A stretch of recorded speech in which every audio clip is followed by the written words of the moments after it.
You ever notice how some symbols just seem to be everywhere? Well, in India, one of the most amazing examples is Nandi, the sacred bull. You might expect to see him guarding a temple, sure, but his image is actually woven into the very fabric of the nation in ways that might totally surprise you. So it really makes you wonder, right? Why is this one symbol so omnipresent? Well, the source material we're looking at today tries to answer that with a single, really powerful idea. Okay, let's dig in and follow the clues, starting with the place we know best. First things first, Nandi is, without a doubt, a huge symbol of devotion.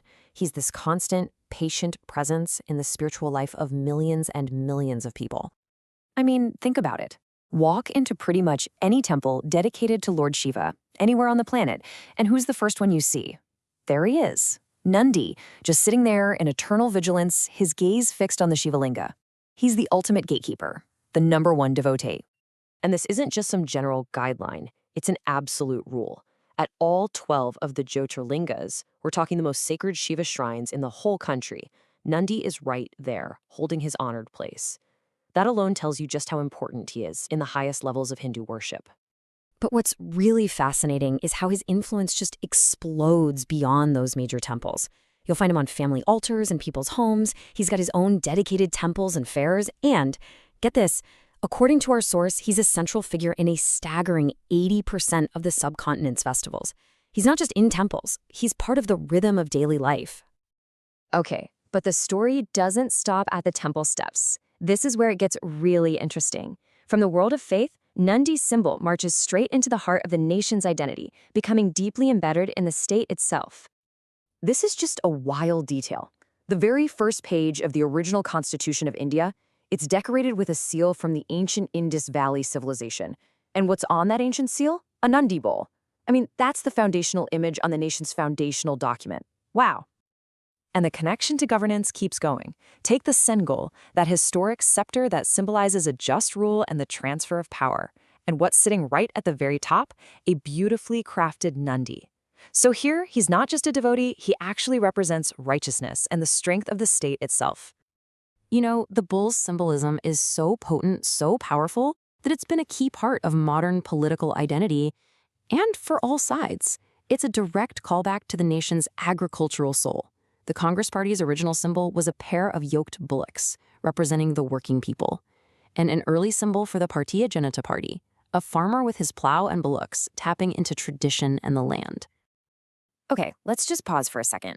We've seen Nandi in temples, on the Constitution, on symbols of power, and in party politics. So what in the world is the one single thread that connects all of these different worlds? Well, our source material has a very direct and maybe kind of surprising answer. So let's get to the core argument here. The entire puzzle, at least from this perspective, comes down to one fundamental concept.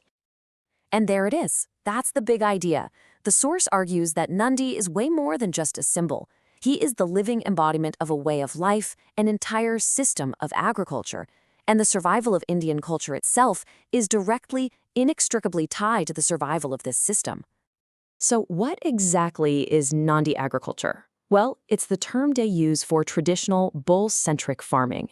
It's a system where the bull isn't just an animal that pulls a plow.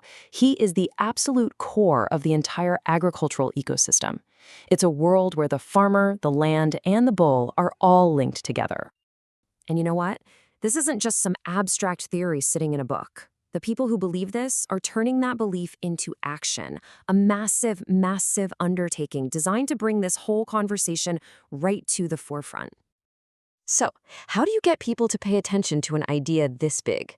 Well, you do something equally big. A 560-kilometer Yatra, or foot march. That's an incredible physical commitment to a deeply held belief. It's all set for 23 days in the late summer of 2025. People will be undertaking this incredible journey, basically a 3-week pilgrimage, all for this cause.